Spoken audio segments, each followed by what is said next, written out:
Chose que j'avais fait à l'Hydro-Québec aussi, quand je suis rentré, qui est très importante, c'est que à Hydro-Québec, dans les salles à dessin, ça c'était en 64, dans les salles à dessin partout à Hydro-Québec, les plans étaient bilingues.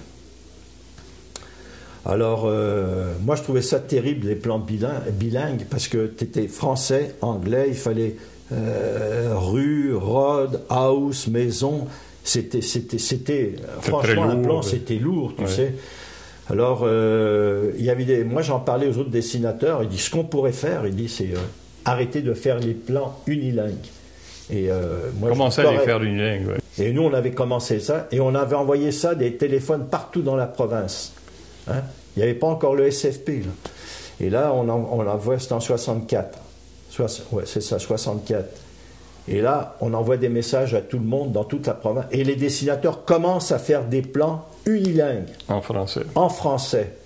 Partout dans la province. Et là, ça s'est su que c'était moi qui était à l'origine de ça. Et là, j'avais été averti.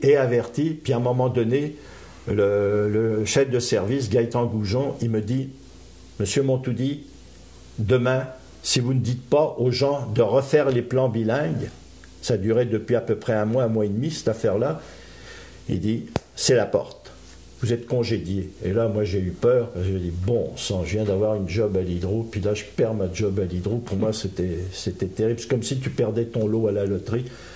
Oh, je dis, oh, c'est pas vrai. Et là, j'appelle Jean-Claude Dion, il dit ça n'a pas de bon sens, tout ça, il dit, on va appeler l'avocat pour voir ce qu'on doit faire. Et l'avocat, un monsieur Canuel, il me dit, Germain Canuel, il me dit, monsieur Montoudi, est-ce qu'ils vous ont donné une lettre de congédiement? Je dis non, j'ai rien su. Ben, il dit, retournez au travail, faites votre travail comme il faut, comme si rien n'était, et continuez à travailler. Tant que vous n'avez pas une lettre de congédiement officielle, il dit, restez au travail, sans ça, c'est vous qui avait décidé de quitter Hydro.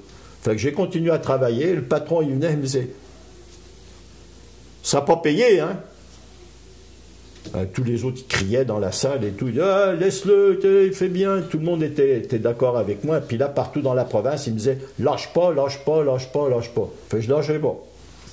Fait que je continuais à faire les dessins, puis peut-être un mois et demi après, j'étais toujours menacé.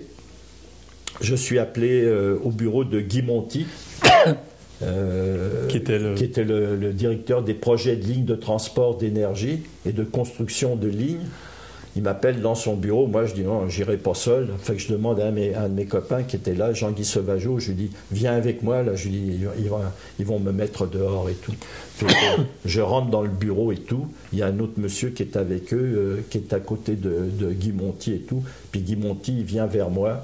Puis il me dit, monsieur Montoudi, il dit, la commission hydroélectrique du Québec a décidé qu'à partir de maintenant, tout est en français à Hydro-Québec, les plans et tout, puis il me serre la main. Imagine-toi, quand c'était ça, là, je suis rentré dans le bureau, ça criait dans la province, les téléphones et tout, on pouvait faire les plans. Puis c'est le grand patron qui me le dit. Alors moi, j'étais sûr qu'il me mettait dehors, et là, j'ai dit, c'est fini. Puis c'était ça, la commission avait décidé ça. Et à l'époque, l'Hydro avait un plancher, un demi-plancher au siège social. C'était rien que des traducteurs qui traduisaient tout, tellement que le Bell Téléphone faisait appel à l'Hydro pour faire des traductions à lui, parce qu'au Bell, tout était en anglais, ok, entre parenthèses, oui, c'est ça, c'était tout en anglais. Et puis, mon beau-frère travaillait au Bell. Puis il me disait qu'on allait copier votre terminologie ce que en français. faisaient les terminologies pour les termes techniques qu'Hydro-Québec faisait.